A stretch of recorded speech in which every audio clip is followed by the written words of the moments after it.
Un petit bidon, mon pépère. Christopher Froome à pied. Mais quelle image du tour. On n'a jamais vu ça. Aïe aïe aïe, attention Philippe, vous nous faire rafler. Allez mon grand, t'es grand aujourd'hui, t'es grand. Chapeau.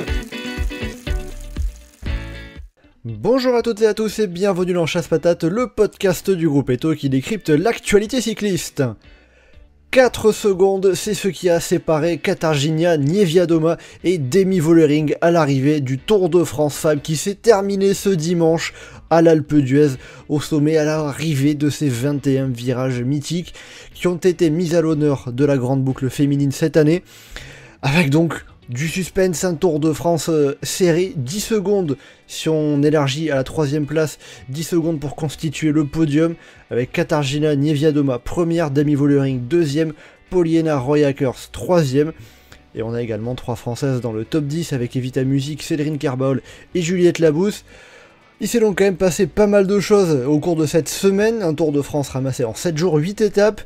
L'an prochain, ça va s'agrandir un petit peu déjà, mais on va revenir donc dans ce podcast sur ce qui s'est passé sur cette semaine, avec les différentes vainqueurs d'étapes, ce qui s'est passé évidemment pour la lutte pour le classement général, parce que 4 secondes seulement, c'est très serré. On va essayer de regarder ça avec un petit peu de recul, et également du côté des Françaises, avec pour la première fois depuis le retour du Tour de France, une victoire d'étape française signée Cédrine Kerbaol. On va voir ça avec nos 2 consultants du jour. Johan pour commencer, salut Johan. Salut Mathieu. Et on est aussi avec Théo, salut Théo. Salut à tous, salut Mathieu. Et carrément on est des consultants. Eh oui, consultants évidemment, avec grand plaisir. C'est rémunéré combien pour savoir Autant que moi, c'est-à-dire 0. Mais c'est parfait. C'est pour le plaisir de parler vélo, de partager vélo. Puis ce Tour de France qui a été enthousiasmant, on va voir ça. En tout cas, vous avez le programme en entier. Attention au départ, à Chasse Patate, c'est parti.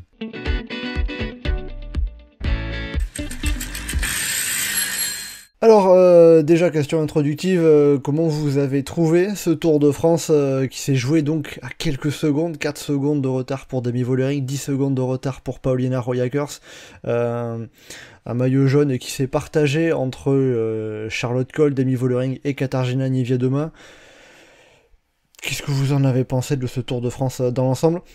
On l'annonçait, plié d'avance pour Demi Vollering, c'est ce que... Johan, avec Geoffrey, c'est ce que vous m'aviez dit un petit peu la semaine dernière, quand je vous avais demandé qui allait gagner, vous m'avez dit tu poses la question qui va gagner alors que chez les hommes tu demandes pas. Finalement, ça n'a pas été si plié d'avance que ça. Ça c'est Geoffrey. Ah c'est Geoffrey, Moi toi... je t'ai dit que c'est l'an prochain que ça va être plié avec la FDJ, si Vollering et la FDJ. Et que cette année il y avait une chance qu'il se passe un truc et que voilà. Il s'est passé un truc et que voilà. Oui, ça c'est sûr que la chute et Demi Vollering qui perd une 40, une 50 dans une fin d'étape, c'est pas forcément le genre de truc qu'on prévoit en avance. Mais du coup, ça fait qu'on a eu du suspense. Qu'est-ce que tu en retiens, toi, de ce Tour de France ? Un pied incroyable, franchement. Quel plaisir à suivre cette course. Il se passe plein de trucs, t'as plein de courses différentes qui bougent, il se passe des trucs tout le long. En plus, t'as plein de personnages sympathiques qui brillent et que t'as envie de voir briller. Enfin, t'as des jeunes coureuses qui se révèlent, t'as des coureuses qui se confirment et qui sont au sommet de leur carrière et pas forcément. Je parle pas forcément de Vollering ou Niewiadoma, mais je sais pas, des Royackers, des Justine Guéquier qui vraiment sont étincelantes et ça fait un énorme plaisir, quoi. C'est vrai.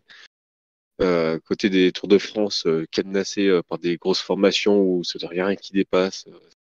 Là, je sais pas, ça vit, ça bouge. Vraiment, c'est hyper agréable. Et on a même eu une bagarre pour le maillot à pois. Mais on a eu un maillot à pois qui est défendu avec plusieurs coureuses qui attaquent. Il y a un grand raid de baroudeuses dans de la moyenne montagne qui va chercher un maillot à pois comme ça et puis qui va chercher le dernier point qu'il faut au début d'étape. Enfin, c'est trop bien, quel plaisir, quoi. Et des 4e catégories où ça se bat pour aller faire les points sur la 4e catégorie parce qu'il y a 3 qui peuvent prendre les points. Enfin, c'est trop bien. Mettez-moi ça chez les hommes, quoi. Et puis j'avais vu la stat pendant le Tour de France homme, du coup ça fait que c'est la première fois qu'on a une victoire d'étape pour le coureur ou la coureuse qui porte le maillot à pois depuis que c'est Leclerc. 2019. Donc c'est pas rien quand même. Avec Justine Guéquireux qui est quand même allé chercher cette belle victoire à l'étape au Grand Bornand. Théo, est-ce que toi aussi t'as pris ton pied en regardant ce Tour de France? Bah franchement, ouais, c'est vraiment une des plus belles courses qui m'a été donnée de voir cette année, globalement, hommes-femmes confondus. Et vraiment, c'était très agréable, bah, comme Johan a dit en fait, parce que sur tous les tableaux, il y avait des choses intéressantes. Et certes, c'est que 8 jours, mais le fait que ce soit 8 jours aussi fait que on condense le plaisir. Et du coup, on est vraiment sur une explosion là pendant une semaine, enfin 7 jours d'ailleurs, sur une semaine qui était vraiment très intense et très très cool à suivre. C'est vrai que ouais, on pouvait se dire, est-ce que ça va changer quelque chose le fait que le Tour de France Femmes ne soit plus directement à la suite du Tour de France Hommes dû au JO. Bon, on a peut-être perdu un petit peu de monde au bord de la route, mais il y avait quand même de quoi s'enthousiasmer à regarder la course, quoi. Ah bah oui, c'était. Bah après, le monde autour de. Enfin, le monde, pas autour de la route. Le monde, enfin, le monde qui suivait, je sais pas si on a eu beaucoup moins, peut-être un peu. Après, c'est à la suite des JO. Les JO aussi, ça rapporte du monde. Enfin, je sais pas, mais globalement, au niveau scénario, au niveau. Enfin, tout ce qui s'est passé, en fait, il s'est passé énormément de choses en une semaine. C'est vraiment très très dense. En tout cas, ouais, au niveau du monde qui suivait, on a vu les chiffres d'audience, en tout cas de France 2, j'ai vu le chiffre passer pour l'arrivée hier, dimanche, 2,5 millions de téléspectateurs et 25% de part d'audience.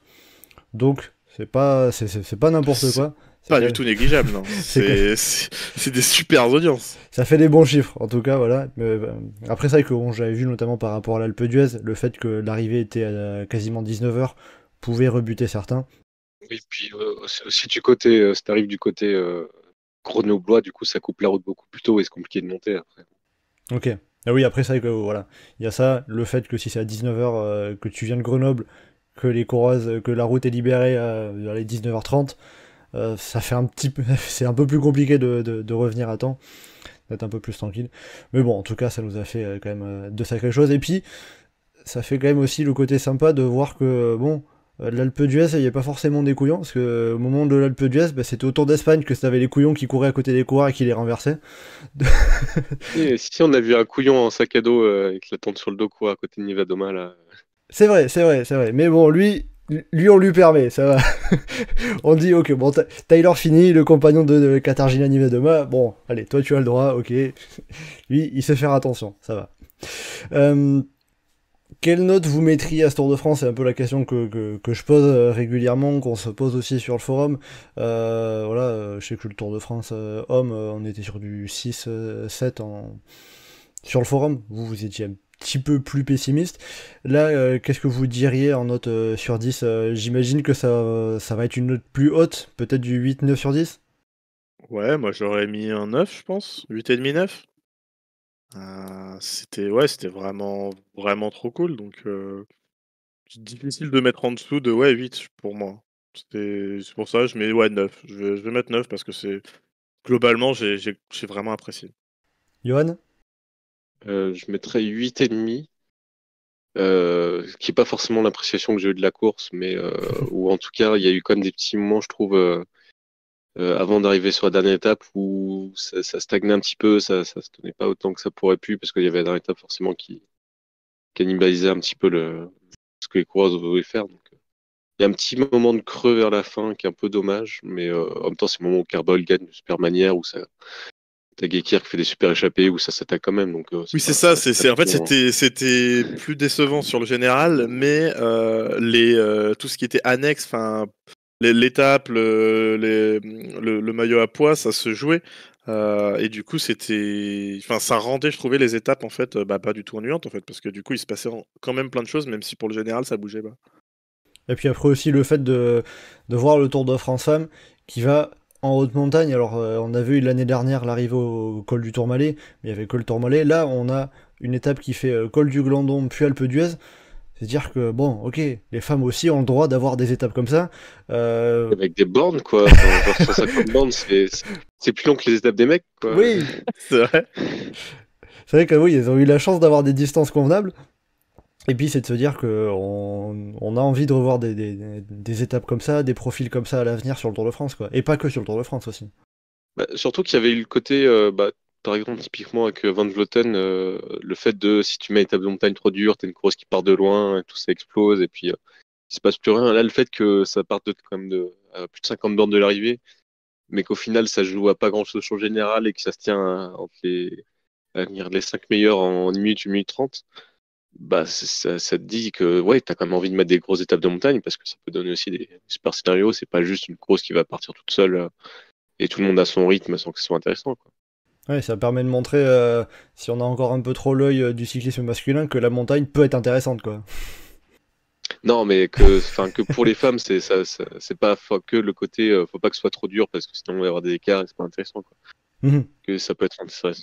C'est en train de disparaître parce que les écarts entre les coureuses, les top coureuses, sont en train de se resserrer, j'ai l'impression aussi. Donc il y a ce truc qui fait que globalement, je trouve ça va vers une homogénéisation du niveau des coureuses femmes et du coup, les écarts ils seront moindres, quoi.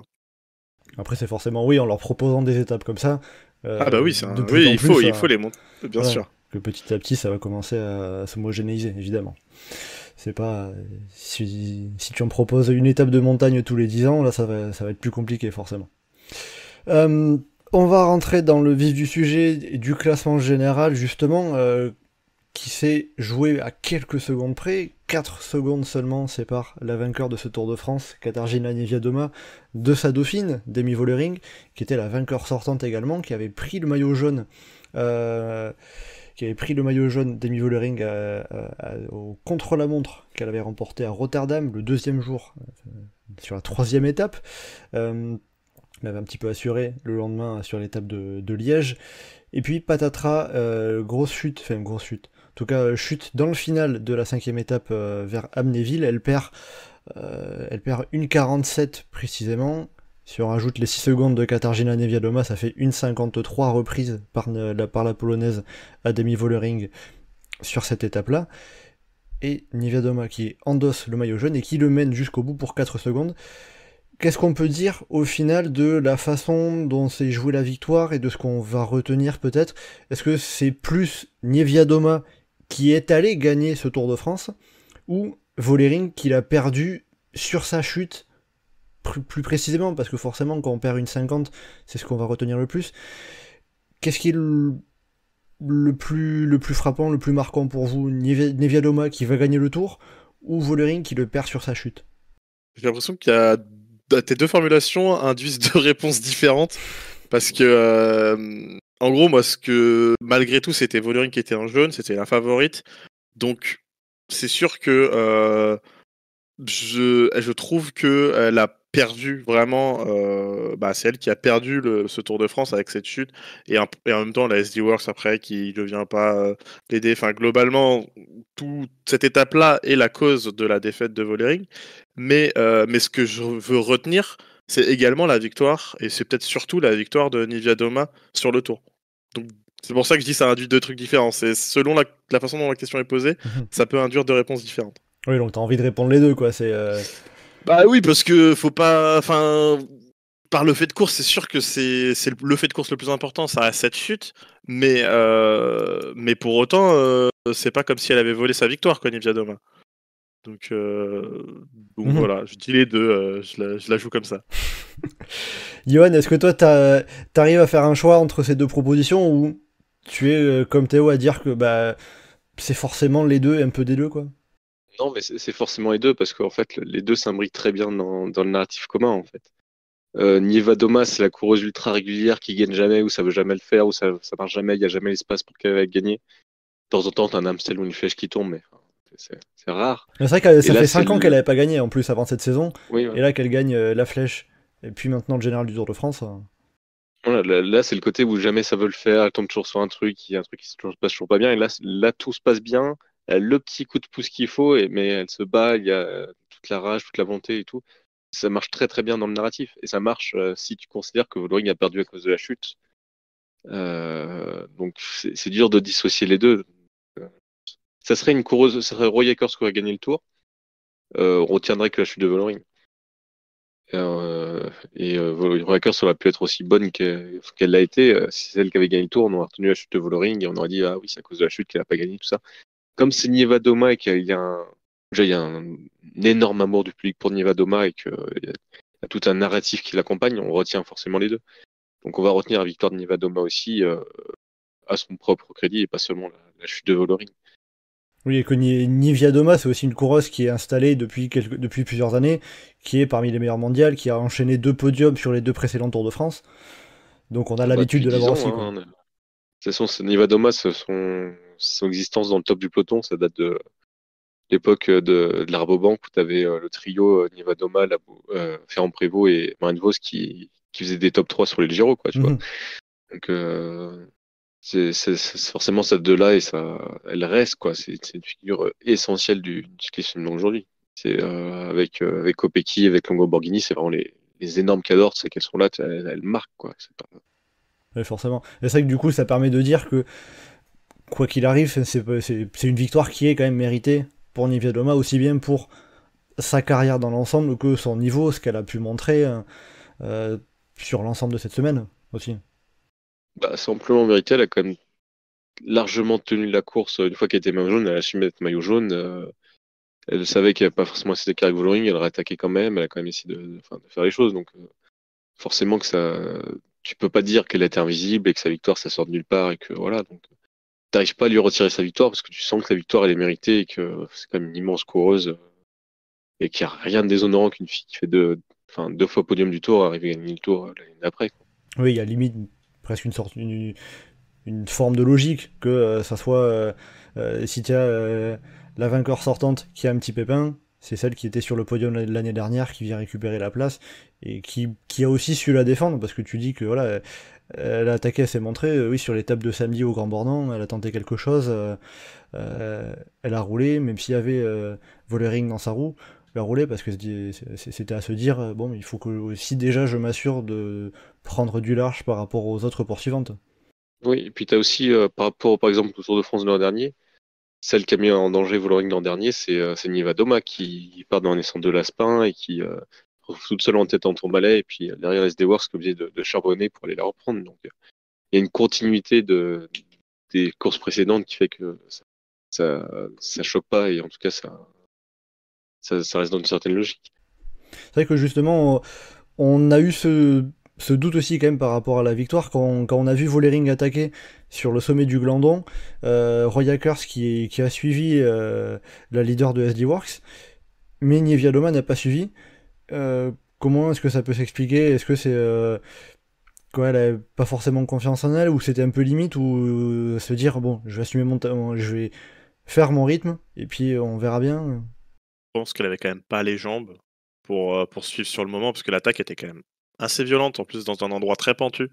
Donc je pense qu'elle avait pas les jambes et en même temps ça lui a permis, juste comme tu dis, de finalement de monter au train, de profiter de la descente de Carball qui est revenu, de profiter de Lucinda Brandt qui roule sur la plaine, elle de passer des relais quand même et de toujours instiguer et ensuite de prendre sa responsabilité dès le pied de l'Alpe d'Huez. Non, je pense que c'était à la base un problème de jambes, mais c'était pas plus mal pour elle en fait. Au final, elle a gagné, donc oui, c'était pas plus mal. Mais oui, forcément. Mais je pense que voilà, si elle avait pu suivre, ça se serait pas forcément mieux passé. Johan ? Oui, non, je pense qu'elle avait pas les jambes pour suivre. De toute façon, je crois même qu'elle a dit qu'elle était un peu dans le mal à ce moment-là et qu'elle s'est prise.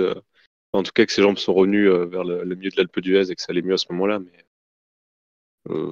elle a subi. Après, le Glandon, c'est hyper dur. Donc là, si c'était un peu plus dans le mal, il n'y a pas non plus de trucs ultra étonnants. Après, c'est plus. Oui, c'est une longue montée, plus de 20 km. Pas forcément. Les 20 bornes et les dernières kilomètres sont extrêmement pentus. Enfin, c'est vraiment c'est dur quoi. Ça, c'est sûr. Ouais, faut avoir les jambes vraiment et en plus à la fin quoi de cette montée, il faut pouvoir mettre la puissance pour suivre en plus une Vollering qui marchait quand même plutôt pas mal.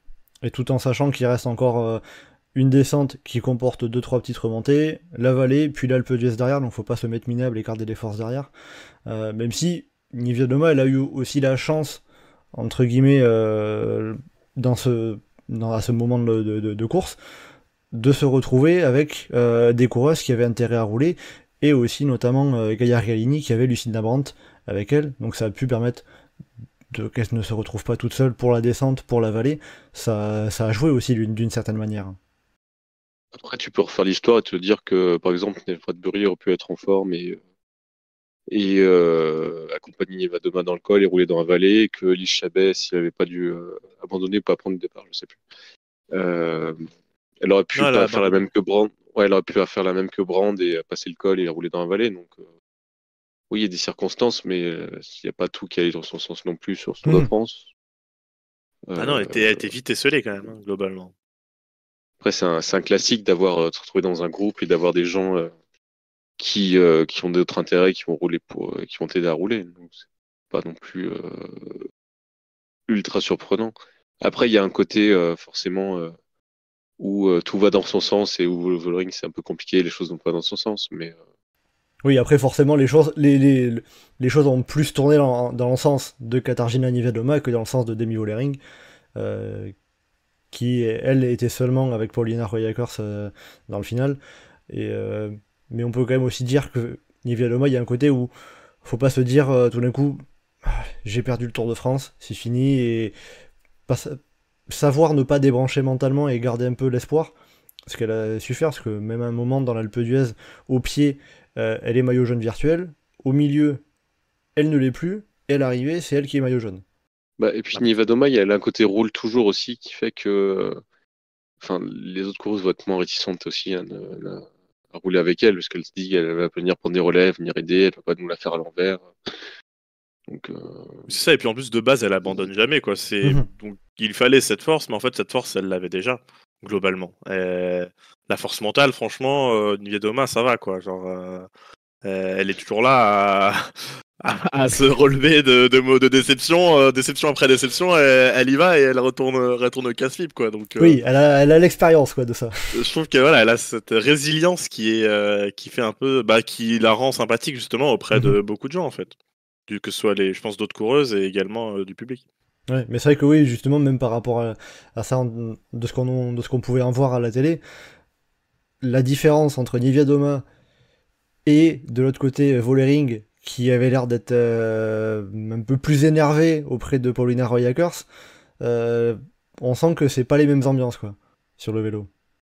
Oui, mais c'était pas les mêmes enjeux. Enfin, il y avait beaucoup de choses parce que Vollering et Rojakors, les deux se jouaient aussi le général, alors que Niewiadoma, c'était compliqué pour les gens qui étaient avec elle de lui repasser devant, donc elles avaient intérêt à reprendre des places. Enfin, les circonstances sont différentes aussi. Après aussi un petit mot sur Katarzyna Niewiadoma avant de revenir sur Demi Vollering. Par rapport à sa saison, je voudrais qu'on parle un petit peu aussi du fait que, je l'ai dit tout à l'heure, ça fait 5 ans qu'elle n'avait pas gagné, et là elle gagne, en tout cas sur route, elle n'avait plus gagné depuis 2019, et là elle gagne la Flèche Wallonne, elle gagne le Tour de France Femmes. J'ai vu dans une interview après, en conférence de presse après l'arrivée du Tour de France, qu'elle parlait d'un déclic qu'elle avait eu après avoir remporté les championnats du monde gravel l'an dernier, où justement elle avait notamment devancé et distancé Demi Vollering. Ça peut jouer justement de cet aspect, la victoire amène la victoire, et de retrouver le cycle positif. On le voit souvent. Si elle morale, ça le fait avancer un peu plus vite, mais elle a à peu près couru comme d'habitude. Pas très elle n'a pas fait des choses de manière très différente que ce qu'elle faisait d'habitude. Un peu plus patiente sur la Flèche Wallonne, mais c'est à peu près tout quoi. Ouais, mais ça joue sur la confiance en fait. Moi, je vais prendre l'exemple de Van Avermaet qui avait même ce truc-là et qui a eu un déclic. Alors, je sais pas exactement quand, mais il y a eu un moment où il s'est mis à gagner, et quand il a gagné, il a pas fait semblant quoi. Il a enchaîné.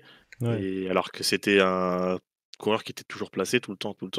Donc je pense qu'il y a un déclic mental qui fait que il y a moins cette peur de la victoire peut-être, ou cette pression que la victoire induit, elle baisse un petit peu. Et ça peut libérer.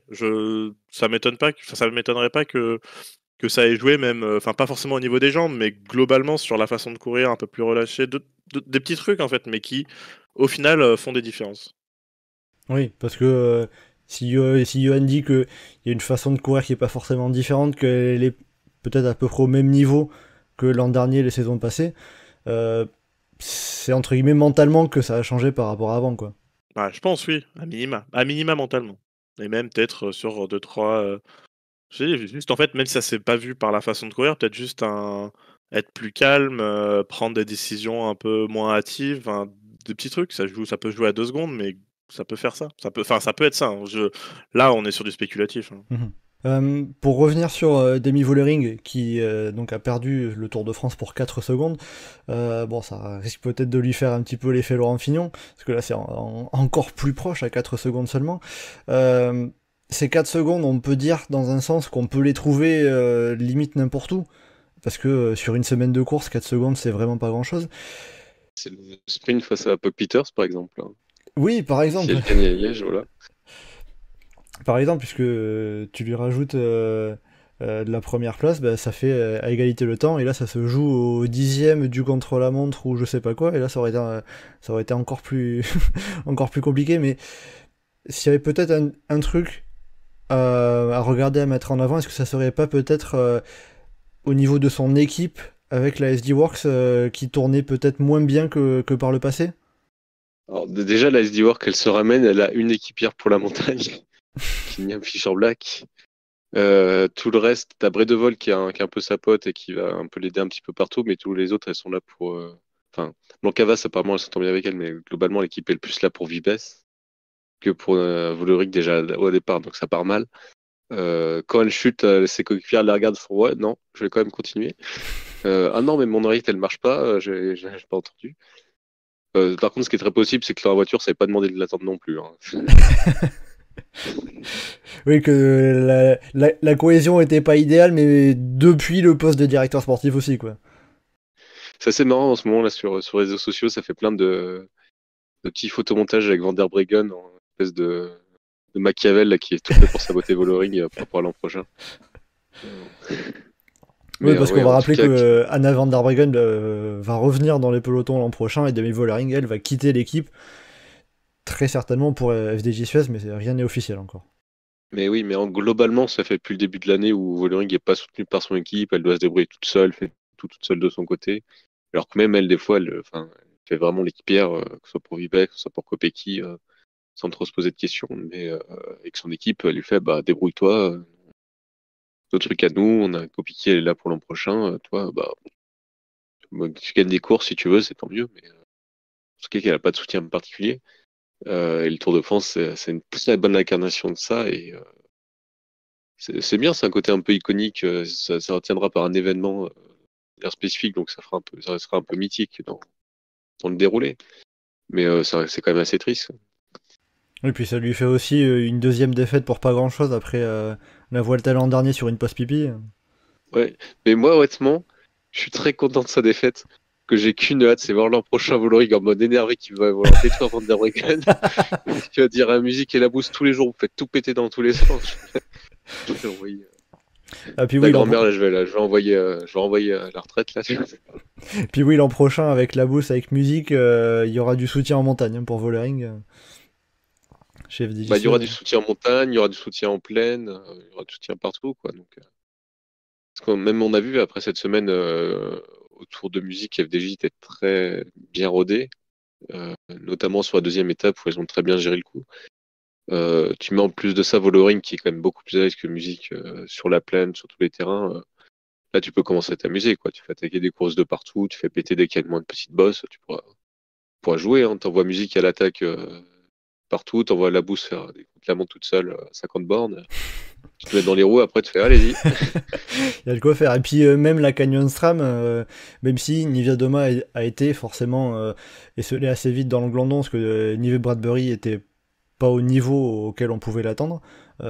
C'était votre favorite pour le maillot blanc, finalement elle en était assez loin, mais la Canyon SRAM a aussi été beaucoup plus soudée visible. Enfin on avait l'impression que l'équipe Canyon SRAM était beaucoup plus soudée autour de Nivea Doma que ne l'était la SD Works. Bah, c'est toujours une équipe qui a très bien marché sur le côté collectif et qui notamment a gagné quand même beaucoup de fois le titre de champion du monde de contre-la-montre par équipe. alors qu'elles avaient jamais les meilleures coureuses dans leur effectif, mais vraiment juste parce que le côté cohésion marchait très très très bien. Ça a toujours été une équipe un peu comme les IF chez les hommes, à avoir toujours le côté très offensif, avec plein de coureuses différentes qui attaquent. Donc ça marche très bien de ce côté-là. Et puis, même si Neve Bradbury est un peu en dedans, l'an prochain, tu te ramènes avec Niedermayer, avec Neve Bradbury, tu peux commencer à rigoler aussi. Hein. Tu auras un beau collectif, faire des choses. Hein. Ouais, c'est sûr que ça peut faire, ça peut faire une belle équipe là aussi. Hein. Et après, par contre, je crois qu'Elise Chabet qui est dans des rumeurs chez FDJ, si ça aussi chez FDJ, Ah ouais, elle tu aussi. peux t'amuser. Hein. Je crois. Ah ouais. Oui, donc en fait, la FDJ, ça va être la nouvelle UAE, ça va être la version féminine de l'équipe UAE. Bah, c'est SD Wars, quoi. Enfin... Ouais, mais Divorce, tu vois, mais avec des gens compétents dedans, quoi. Avec peut-être une envie générale de gagner, quoi. Oui, de gagner pour l'équipe et pas des individualités, ouais, c'est vrai que... Ouais. Mais bon, puis après, ça permet aussi de montrer que des équipes femmes peuvent être fortes sans être accolées à des équipes masculines, hein. Que ce soit SD Works, même si c'était Volering, FDJ Suez, Canyon SRAM, c'est pas des équipes qui sont adossées à des équipes masculines. Donc ça aussi, c'est quand même... quelque chose de forcément sympa, intéressant à suivre. Après, pour Vollering, j'avais vu qu'elle avait dit après l'arrivée de ce Tour de France, si je m'étais relevé un peu plus vite après la chute, si j'avais eu moins de temps pour reprendre la route, et puis si j'avais attaqué plus tôt samedi, aussi, il y a tellement de si potentiels, je n'ai pas envie de trop ressasser ces si, ça va me rendre triste. Est-ce que c'est ça ce qu'on pourrait retenir de son Tour de France, que il y a tellement de choses qui auraient pu faire que le Tour aurait été... gagner facilement pour elle? Quand tu perds à 4 secondes, tu te refais la course 15 fois, c'est sûr.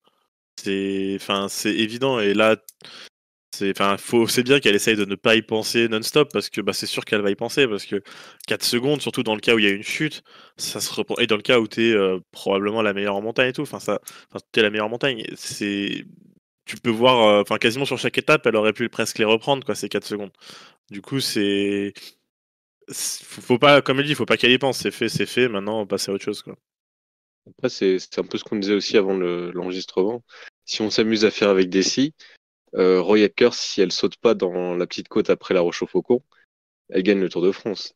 Ah et bah oui, pas à ça. 4 secondes. Donc, Ouais, elle gagnait avec 30 secondes à peu près d'avance, quoi. Oui, parce que Roy Akers, ça perd une trentaine de secondes, hein, sur l'étape de Liège. Ouais. 29, je crois. 29 secondes surtout, plus les bonifs. Surtout, elle était dans le groupe qui s'était détaché de la Roche au Faucon avec Peters, avec Nevadoma, avec Vollering. Et elle craque juste un petit peu après, avant la bascule.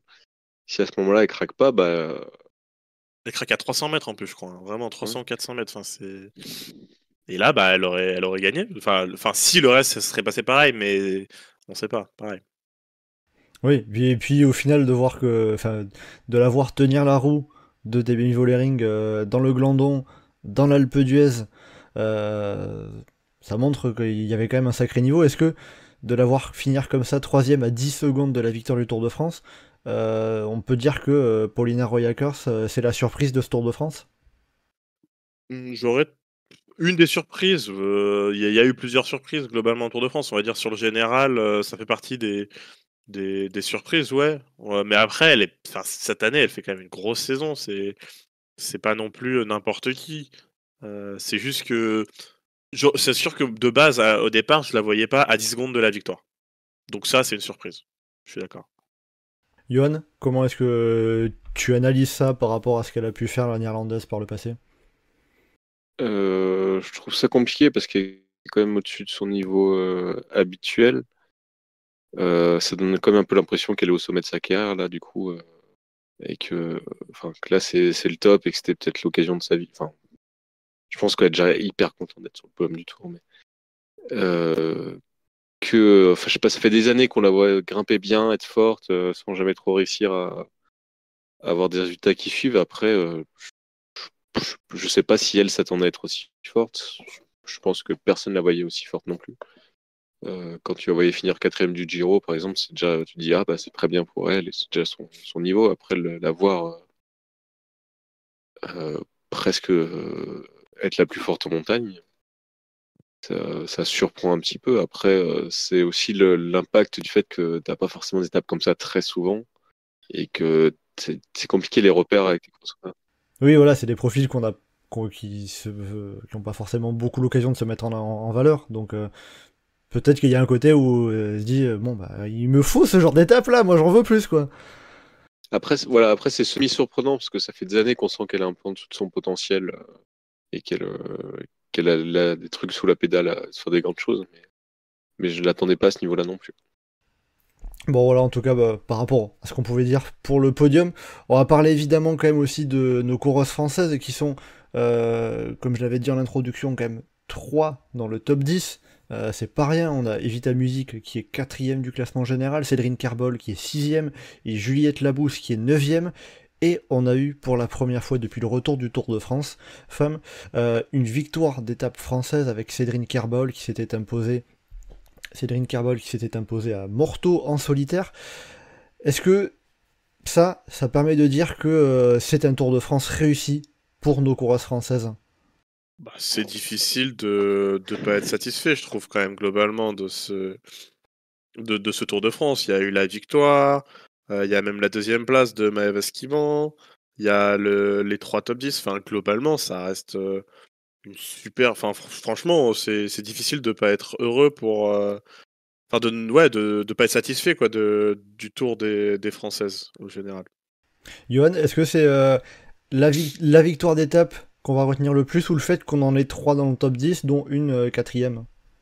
Je pense que ça sera victoire d'étape. Parce que étonnamment, c'est pas aussi surprenant que ça d'en avoir 3 dans le top 10. Mm-hmm. Je pense que les gens au départ auraient pu s'échanger la place de Labousse avec la place de Kerbal au général. Mais avant la course, tu dis bah ta musique dans le top 10 avec Labousse et Kerbal, il n'y a personne qui tombe de sa chaise. À la limite, le mieux c'est bien pour Kerbal, mais même c'est pas forcément ultra surprenant non plus.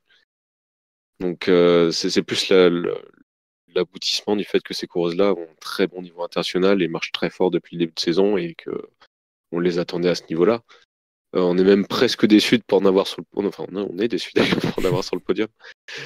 Après, il n'y a pas de regret forcément à avoir parce que les 3 premières étaient très très très fortes. Mais je sais pas, on est presque déçus des places, limite par Kerbal qui est au-dessus des attentes. Limite, la Beauce, on est là à parler de déception et de courses ratées et de choses comme ça, alors qu'elle fait un top 10 au Tour de France. Oui, voilà, c'est pas rien, mais forcément, elle avait fait, Juliette Labousse, elle avait fait top 5 sur les 2 précédents Tours de France. Là, elle finit 9ème. Elle n'a pas réussi à suivre ni le groupe Vollering, ni le groupe Musique, ni Viadoma dans l'étape de l'Alpe d'Huez. Donc c'est là où on peut avoir la petite pointe de déception de se dire ah, c'est dommage, on l'attendait un petit peu mieux, même elle s'attendait à faire mieux, elle visait le podium, repartir top 10, c'est pas ce qu'elle attendait. Mais bon, ça reste quand même un top 10 sur le Tour de France, quoi. C'est pas elle a fini 30ème sans avoir pu se montrer, quoi. Non, ça, c'est surtout qu'elle s'est montrée, elle a attaqué, elle a été dans la course très longtemps. Après, c'est surtout une étape qui plombe un peu le bilan, mais en tout cas, c'est quand même vraiment intéressant de se dire que potentiellement dans les futures années, tu as 3 Françaises qui jouent le podium du Tour. Et c'est sérieusement le podium du Tour, et que notamment, tu en as 2 qui ont des très bons niveaux en chrono. Tu as une qui est une des meilleures grimpeuses du monde et qui, à tout moment, sur une arrivée de puncheuse, peut aller taper tout le monde. C'est quand même hyper agréable. Hein. Alors, les Françaises dans le jeu, que quand tu te retrouves à filmer les leaders, bah, tu as toujours des Françaises dedans. Ouais, c'est pas mal. Et puis derrière Musique et Labousse, t'en as une 3ème qui pousse, qui était maillot blanc l'an dernier, 13ème, là qui fait 6. Cédrine Carbol, qui est aussi une très bonne rouleuse. Qui avait un niveau incroyable, hein, parce que honnêtement, le chrono qu'elle fait, il est fou. Quand elle va gagner, mais elle est quand même monstrueuse de puissance. Pareil, il y a je sais plus quelle étape où elle ressort. Enfin, c'est l'étape de Liège où elle est dans un groupe qui est loin, qui finit, je crois, une 10, une 20, je sais plus, et qui toute seule va tenir le rythme des 3 devant pour pas perdre trop de temps. Enfin, c'est ça, c'est hyper impressionnant. Donc. C'est vrai que justement, Cédrine Carbol, elle disait après l'étape de l'Alpe d'Huez, qui a fini quand même à la 6ème place, la même place qu'au classement général, elle disait Direct Vélo, être dans les 6 meilleurs dans une étape de montagne pareille, c'est presque une victoire pour moi, je ne pensais pas que c'était possible. Parce que ça peut faire un peu comme on l'avait dit pour Katarzyna Niewiadoma, se ce déclic de se dire que, ok, mentalement, de prendre conscience de ses capacités, de se dire que c'est possible? Bah, c'est sûr que ça induit une nouvelle chose, parce que c'est plus je suis une très bonne rouleuse, très bonne baroudeuse, mais en montagne, il faut que je gère mon effort et je limite la casse. C'est non, mais en montagne, je peux être là. En plus, dans la descente, je peux bouffer enfin, quasiment tout le monde. Je peux jouer des choses intéressantes en montagne. C'est plus un point de défaut, c'est plus un point où je vais avoir des regrets à avoir. Il y a un petit côté où elle est plus allée sur des stations très longues que les trucs un peu plus courts où elle manque un petit peu, mais en tout cas, c'est hyper intéressant pour l'avenir de se dire que oui, je peux jouer les grands tours, c'est pas juste en essayant de limiter la casse, mais vraiment en étant actif dedans, quoi. Théo, est-ce qu'il n'y a pas peut-être juste pour l'avenir, entre guillemets, peut-être un regret de se dire qu'on va en avoir deux des trois dans la même équipe et qui seront en plus Musique et Labous dans la même équipe que Demi Vollering qui est la meilleure grimpeuse du monde? Ou alors, bon, on exagère Bah, un peu et il faut se dire que ça peut être oui. aussi une chance pour elle. Ouais, c'est. Bah, il y a toujours un petit peu de truc. On a envie qu'elles soient toutes leaders sur des grandes courses tout le temps et pour qu'il y ait le plus de Françaises possible. Après, en avoir deux qui soient avec peut-être la meilleure coureuse de tour actuelle dans une équipe française, c'est quand même pas mal. Ça fait quand même briller la France aussi à l'international. Donc il y a des avantages, des inconvénients. Donc globalement, je sais pas s'il faut être déçu. Je pense qu'il faut prendre ce qu'on a et c'est déjà très très bien. Johan, est-ce que ça peut être une force ou pour Musique et Labous de se retrouver avec Vollering l'an prochain? Parce que sur le papier, on se dit que Musique et Labous, avec Vollering dans l'équipe, c'est Vollering qui sera leader sur le Tour de France, quoi. Oui, mais s'il est dans l'équipe adverse, c'est pas forcément mieux. Ça te laisse comme si des opportunités, c'était dans la même équipe, et un champ d'action qui est un peu différent. Oui, il faudra Je voir sais comment la FDJ va jouer le coup en fait. Si elle va vraiment jouer full Vollering et du coup on va voir Labous et Musique qui roulent pour elle non-stop, bah là ça sera un peu gâché. Enfin, on aura un sentiment un peu de gâchis pour les Françaises, mais si c'est plutôt course ouverte, on en met tout le temps à l'avant, là ça peut être bénéfique également pour les Françaises. Pardon, je t'ai coupé. Non, mais après, la FDJ a des fois tendance à être un peu. FDJ Suez a tendance à être un peu. On fait le train, on fait ça de manière un peu classique. Des fois, ils attaquent beaucoup, ça dépend. C'est pas forcément régulier. Après, le fait est qu'aussi FDJ est comme cette équipe qui est très forte, même dans le fond d'effectif. Et typiquement, si tu as déjà une Léa Curinier qui roule dans un petit col, ça peut devenir. En plus, avec la progression qu'elle a en ce moment, ça peut tenir déjà longtemps. Tu peux avoir plein de coureuses qui vont rouler pendant longtemps sans que tu sois déjà à faire rouler la bourse ou éviter ta musique. Donc, je suis pas sûr que ça va les gêner énormément. Ça peut ouvrir aussi des opportunités de victoire d'étape, hein. Surtout que Vollering est quand même très généreuse en général avec ses équipes. Elle a quand même beaucoup gagné les autres. Et il y a la question du Tour de France, mais il y a aussi la question de toutes les autres courses sur l'année et toutes les petites courses par étapes de 3, 4, 5 jours qu'il y a dans le calendrier féminin. C'est quand même très utile d'avoir Vollering à ses côtés pour faire paratonnerre sur tous les adversaires. Oui, et puis justement, je voyais Evita Music dès la fin du tour disait à Direct Vélo il y aura une revanche à prendre dans les années futures avec une équipe différente dans sa composition. Donc elle voit déjà loin dans l'avenir, quoi. Ah, normal, même sans parler de Vollering, il y a des choses qui ont déjà été annoncées quoi, pour la FDJ. Donc c'est évident que même sans parler d'une arrivée de Vollering qui a l'air d'être plus ou moins faite,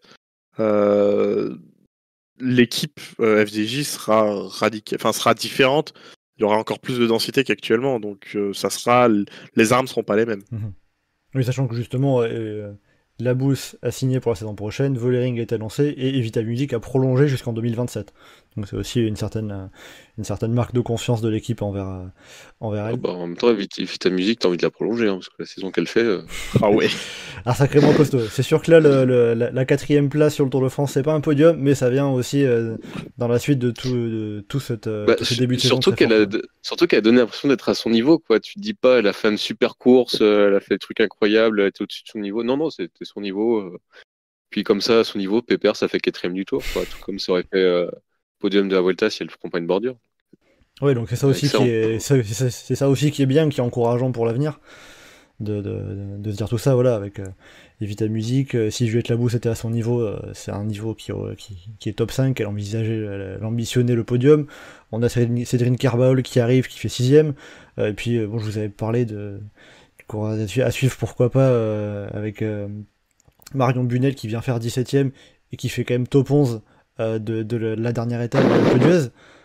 Donc là aussi, ça fait partie de tout cet empilement de jeunes coureuses françaises qui progressent et qu'on... C'est quand même hyper costaud sur France Bunel, parce que le côté jeune coureuse qui était toujours un peu genre vers 30e place et tout, qui lâche rien, mais qui arrive quand même à être forte, assez forte le dernier jour, c'est quand même pas mal. Hein. Oui, et puis à 19 ans seulement, quoi. C'est ça aussi qui est à noter, parce que bon, elle finit entre guillemets à seulement 4 minutes de Puck Pieterse, qui est la maillot blanc, puis sur la dernière étape, c'est elle la meilleure jeune de l'étape, donc c'est évidemment pas rien à noter. Non, c'est pas elle la meilleure jeune. Attends, la meilleure jeune, c'est à partir de ça jusqu'à quel âge? C'est 23 C'est ans. 23. C'est 23. Ah oui, Réaligny, elle est plus, oui, pardon. Oui, ouais. c'est vrai. Réaligny ne rentre plus là-dedans, parce que sinon c'est elle qui aurait été Ouais, c'est vrai que c'est elle qui aurait été maillot blanc. C'est une vieille Réaligny maintenant. Ouais, je m'y fais pas encore. Oui, c'est des règles différentes chez les femmes. Ouais, je savais que les règles étaient différentes, mais je m'y fais pas encore de Réaligny qui a déjà entre guillemets 23 ans, quoi. Non, mais les comparaisons intéressantes, par exemple, c'est par rapport à Sherin Van Androoy qui avait gagné le Tour de l'Avenir l'an dernier, qui avait quand même assez largement dominé Marion Bunel. L'écart, il est quand même beaucoup moins impressionnant maintenant. Oui, parce que c'est vrai que l'année dernière, sur le Tour de l'Avenir, Marion Bunel finit à 12 minutes de Sherin Van Androoy. Là, seulement 4 minutes, donc on sent une progression, même si bon, l'an dernier, Marion Bunel était seulement stagiaire chez Saint-Michel, alors que Sherin Van Androoy, elle était déjà pro depuis plusieurs saisons chez Lidl Trek. Donc voilà, mais en tout cas, ça augure du bon à l'avenir. On va évoquer aussi d'autres coureuses. On a évoqué le podium, les Françaises qui étaient bien placées au général et de manière générale aussi. Parmi les autres coureuses, celles qu'on n'a pas citées pour l'instant, est-ce qu'il y en a une ou plusieurs qui vous ont marqué en particulier sur ce Tour de France? Je pense qu'il y en a quand même une évidente, enfin deux évidentes qui n'ont pas été mentionnées. Mais moi, je pensais d'abord à Puck Peters quand même, qui a surpris quand même malgré tout. Enfin, en fait, on se doutait qu'elle était très forte, qu'elle est complète, etc. Mais malgré tout, moi, après, je suis moins connaisseur de cyclisme femme, mais je l'attendais pas à ce niveau-là. Globalement, que ce soit sur un enchaînement d'étapes, sur la victoire, enfin l'étape qu'elle remporte, et même en montagne où elle a bien tenu jusqu'à elle a craqué à un moment, mais globalement c'était pas très impressionnant de sa part, je trouve. Après, forcément, on n'avait aucune référence de sa part. C'était sa première course par étape. Bien sûr, mais il n'y a pas tout le monde qui a la même réussite. Donc, oui. Non, mais même des cracks du cyclocross n'ont pas forcément la même réussite instantanément sur la première course par étape qu'ils font, quoi. Genre, c'est le fait que ce soit vraiment une super coureuse au cyclocross, une championne énorme. Ça veut pas forcément dire que tout d'un coup elle va gagner une étape, faire top 10 au général, tout ça c'était pas acquis, quoi. Non, bien sûr, parce que si on compare en cyclocross, on a Pieterse contre Fem Van Empel. Fem Van Empel, elle est pas au même niveau sur route, elle est pas au même niveau sur ce Tour de France, puisqu'elle a fini 43e du classement général. Alors forcément, c'est pas une grimpeuse. Oui, voilà. Forcément, c'est des profils, des capacités différentes, mais ça permet de bien illustrer ça. Et puis voilà, aussi par rapport à Sherin Van Androoy, qui est aussi l'une des principales crosswoman l'hiver, qui finit une minute derrière Puck Pieterse. Comment tu as trouvé, toi, Puck Pieterse, Johan? Je t'avoue qu'il y a eu un petit moment de doute où je me suis dit, mais elle va gagner le Tour, qu'est-ce qui se passe? Mais après, t'as senti qu'à la fin, il en manquait encore un peu, que ça manque de fond et que pas encore. Oui, parce qu'elle était à moins de 30, elle était à 27 secondes de Niewiadoma avant la dernière étape. Oui, puis quand tu voyais le niveau, comme elle se baladait dans les montées vers Liège, tu disais, oula, mais elle va aller où, quoi. Non, mais c'est pas complètement surprenant parce que on a déjà vu faire des trucs assez énormes sur route, notamment Australie Blanquet ou d'autres endroits comme ça. Mais en tout cas, oui, ça prend quand même date pour l'avenir de se dire bah elle peut gagner le tour. Très largement, c'est quelque chose qu'elle peut envisager et puis se dire que c'est quelque chose de faisable. Donc c'est un peu à côté Pitcock, c'est un peu le même, je trouve c'est un peu les mêmes caractéristiques. Ah ouais, j'avoue. C'est vrai que justement aussi le fait de faire cyclocross, VTT et route maintenant. Ouais, oui, parce que il y a des gens qui comparent Mathieu Van Der Poel parce que c'est la même équipe, mais enfin, ça n'a pas du tout le même profil. Mais oui, le côté. Ouais, globalement, ça ressemble vraiment à Pitcock. Enfin, de par les disciplines qu'elle pratique et même par le type de coureuse qu'elle a l'air d'être. C'est avant tout, puncheuse un peu qui grimpe bien, qui s'en sort un peu partout, quoi. Et ça ressemble un peu à Pitcock aussi. Donc ouais, j'aime bien la comparaison. Parce qu'on va juste rappeler quand même que Puck Pieterse, elle est 4ème au JO en VTT, elle est championne d'Europe. Donc elle a quand même des performances assez récurrentes, notamment cette année en VTT. C'est pas Mathieu Van Der Poel qui a fait un ou deux VTT depuis Tokyo, quoi. C'est pas la même chose. Un ou deux cyclocross, c'est pas si faux. Hein, non plus, mais... C'est vrai aussi. C'est vrai aussi. Un ou deux par an, mais il les gagne, quoi. Voilà. Théo, tu voulais nous parler aussi d'une deuxième coureuse, que tu disais qu'il y avait deux noms qui te marquaient. Oui, il y a deux noms. Il y a celle qui a gagné les 2 premières étapes quand même, qui a enfin gagné sur le Tour. Charlotte Cole. Charlotte Cole, pardon. J'allais y venir, mais oui, c'était Charlotte Cole et qui a d'abord entre guillemets profité d'une défaillance technique, on va dire, sur son vélo d'une Arnaud Delis dans le jargon, on dit ça. d'une Delis, c'est vrai. La comparaison elle est bien, j'aime bien. De Vibus qui du coup elle a pu s'imposer facilement sur la première étape et sur la deuxième étape elle la passe, elle lui repasse devant après que Vibus ait tenté de lancer de loin et du coup elle s'impose, elle a sa victoire contre Vibus, donc c'est encore plus marquant, quoi. Ouais, surtout qu'en plus Charlotte Cole, c'était peut-être pas sur elle qu'on misait le plus pour aller remporter les 2 sprints après le début de saison qu'elle avait fait. Ouais, et j'ai sincèrement moins suivi. Je la connaissais, je la connais, mais je n'avais pas d'expectative. Je m'attendais pas à des trucs de fou non plus, donc j'étais pas en mode c'est extrêmement décevant ce qu'elle fait toute cette saison. J'étais en mode il y a quand même quelques bons résultats, donc j'étais pas j'étais pas genre en train de me dire que ce Tour de France va être raté de sa part et qu'elle ne pourra pas gagner d'étape, quoi. J'étais pas à ce niveau-là de réflexion. Johan, qu'est-ce que tu en dirais ? Je crois que dans le podcast, on disait quand même que globalement, les 2 premières places étaient cadenassées. Donc, la première étape, en tout cas, c'est pas forcément une surprise, une fois qu'il n'y ait plus Vibus. La deuxième, où elle remonte Vibus, oui, je pense que ça a surpris tout le monde de voir Vibus lancer, très bien lancé en plus, se faire remonter comme ça. Mais c'est très très chouette. En tout cas, ça faisait un très beau démarrage du Tour de France, justement, de casser le côté. C'est l'SD Works qui va dominer, Vibus va gagner les sprints, et après Vollering, il va gagner le reste. Non, c'était vachement chouette comme ça. Ça faisait très très plaisir à voir, la joie de son équipe, sa joie à elle. Qui après, en plus, elle n'a pas fini le tour, c'est un peu dommage, mais qui s'est bien battue sur les premières étapes. Mais qui est vraiment trop dans le côté sprinteuse, et après, montrer c'est compliqué.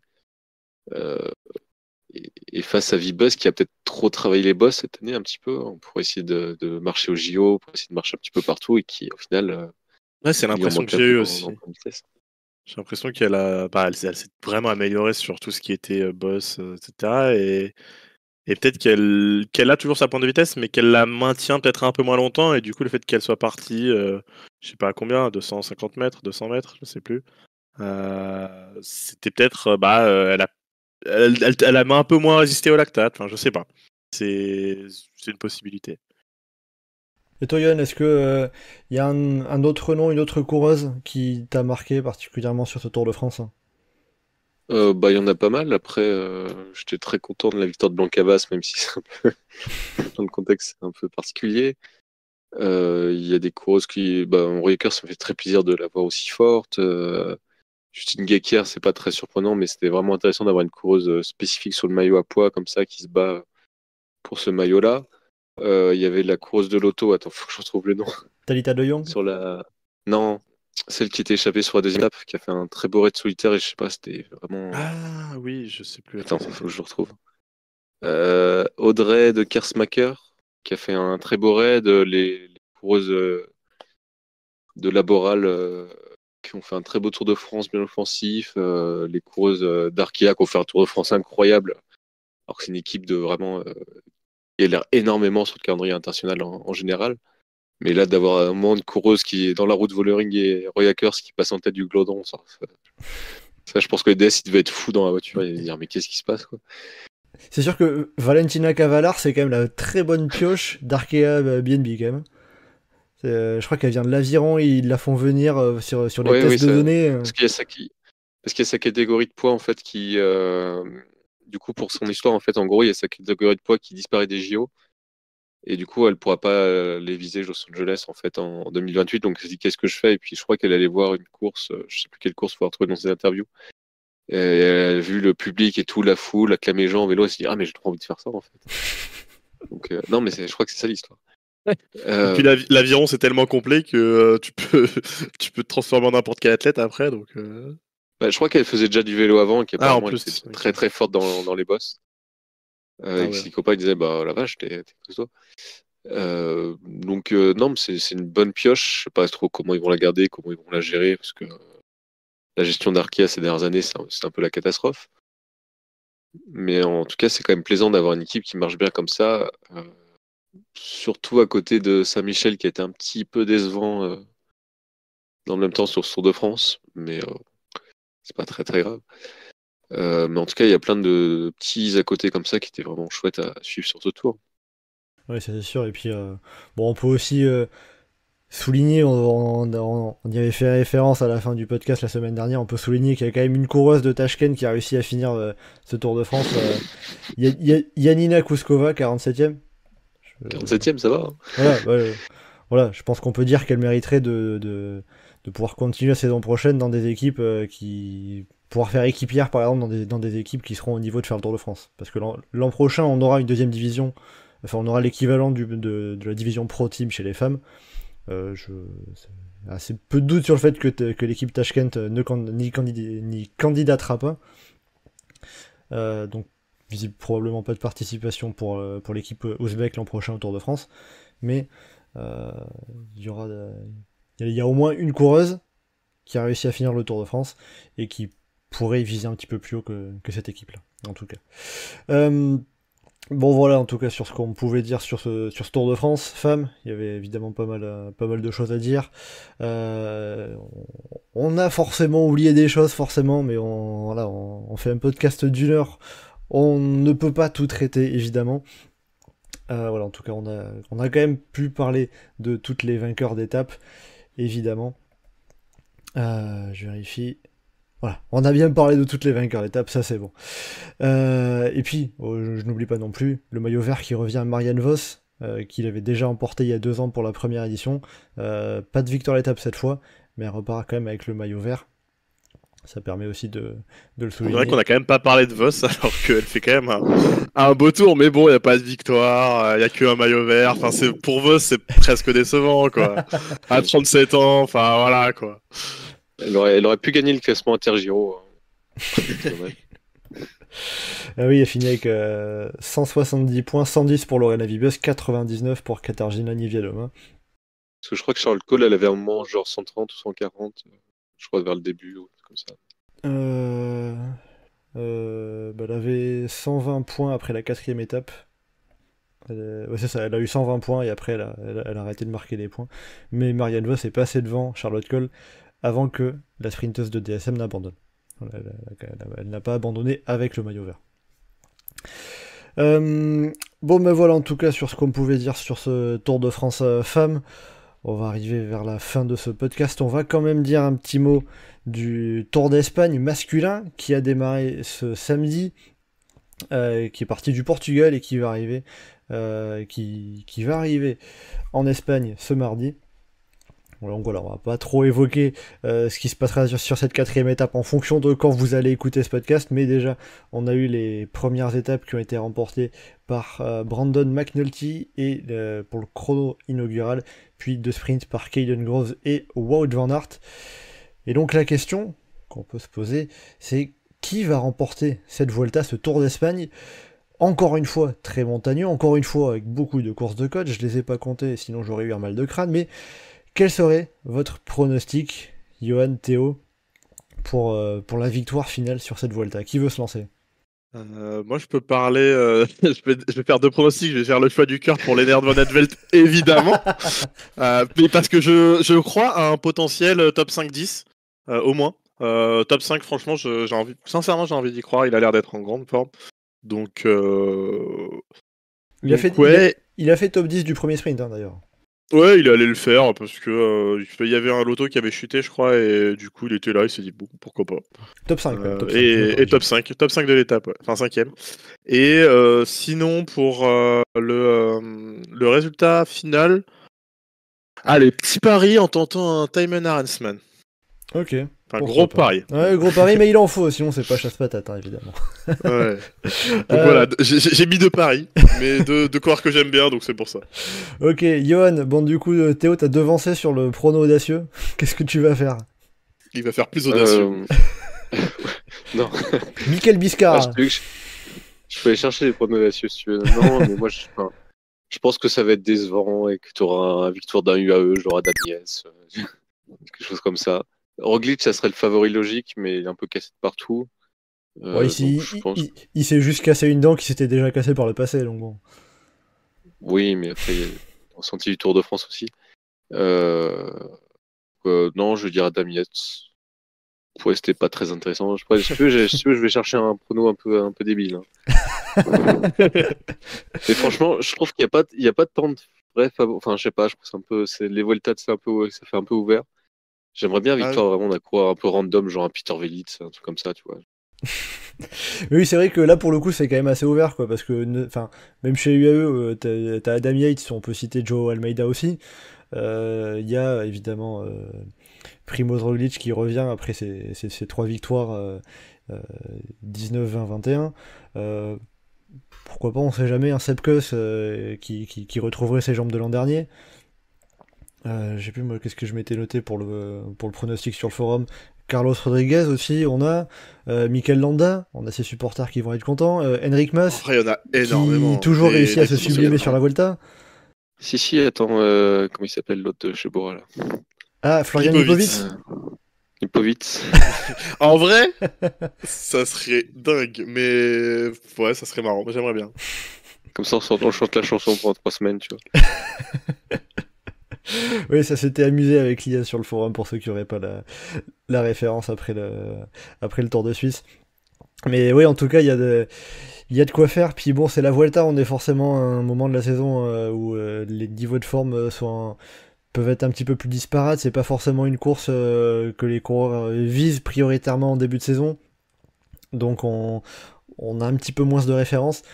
Faudra voir ça, on peut avoir des surprises. Forcément, on pourra voir ça. Bon, en tout cas, c'est juste qu'au niveau des Français, ça risque d'être un peu plus compliqué. On a quoi? On a... Ah non, si, on a David Gaudu. Pardon, je suis allé un petit peu David vite. Gaudu et Guillaume Martin. Bon, Guillaume Martin, ça sera pour le top 10, mais Gaudu, un Gaudu qui retrouve une forme début d'année 2023, pourquoi pas? Bah, chez H2R, il y a du monde aussi. Après. Il y a du monde, mais c'est Ben O'Connor et Félix Gall, donc ceux-là ne sont pas français. On ne les a pas naturalisés encore. Bah, il y a Valentin Paré-Pinte, mais après, pour le général, ça va être... Oui, voilà. Après, ça va être compliqué, quoi. C'est pas... 171e du chrono.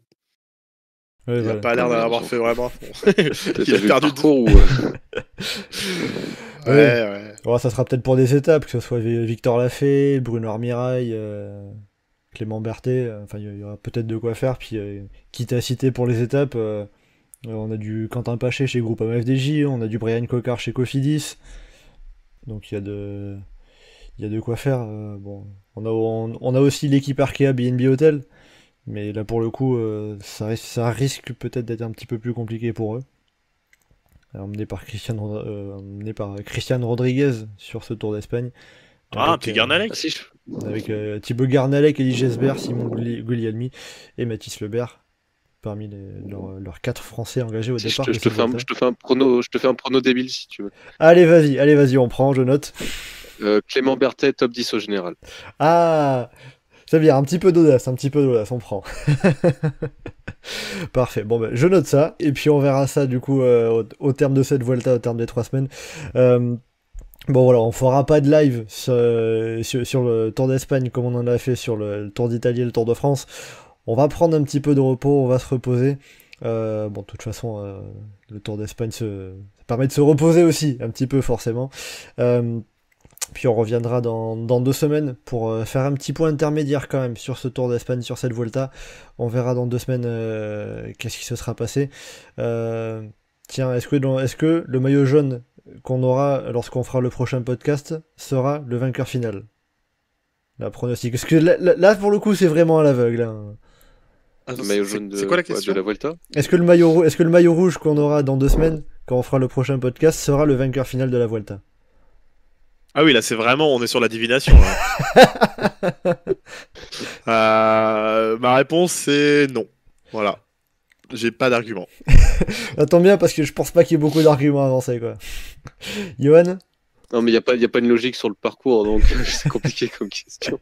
Soit il y a un mec qui est plus fort, il est en rouge, il tient en rouge, soit ça change parce que le mec est moins fort dernière semaine et que c'est un mec plus fort dernière semaine. Mais oui. Le côté prédiction là. Bon, donc on va dire c'est un non, puisque ça peut être ouvert, il peut se passer beaucoup de choses. Bon, écoutez, on verra ça. Donc pour Chasse Patate, on se retrouvera donc dans 2 semaines pour le prochain podcast, histoire de faire quand même un point intermédiaire sur cette Vuelta. Je pense qu'on aura quand même une dernière semaine qui sera bien solide, avec quand même notamment cette dernière étape. Comment dire ? Plein d'occasions pour les sprinters. Hein, oui, voilà, c'est-à-dire qu'à partir de mercredi, je pense que Caden Grove pourra rentrer chez lui. Hein. Très clairement, ça va être assez vite plié. Puis ouais, cette avant-dernière étape, il y aura peut-être 3 km de plat et l'arrivée au Picon Blanco. Ça va être sympathique, avec le chrono pour terminer la dernière étape à Madrid. Bref, il y aura du lourd, encore une fois, sur cette Vuelta. Donc voilà, écoutez, on se retrouvera donc pour le prochain podcast dans 2 semaines. En attendant, vous pouvez nous retrouver comme d'habitude sur le site et le forum du groupe Eto, ainsi que sur nos différents réseaux sociaux, Twitter, Facebook, Instagram et Threads. N'hésitez pas à commenter, liker et partager ce podcast. Merci beaucoup de nous avoir suivis, merci aussi à vous, Théo et Johan. Et donc on se retrouve dans 2 semaines. Merci beaucoup et à bientôt dans Chasse Patate.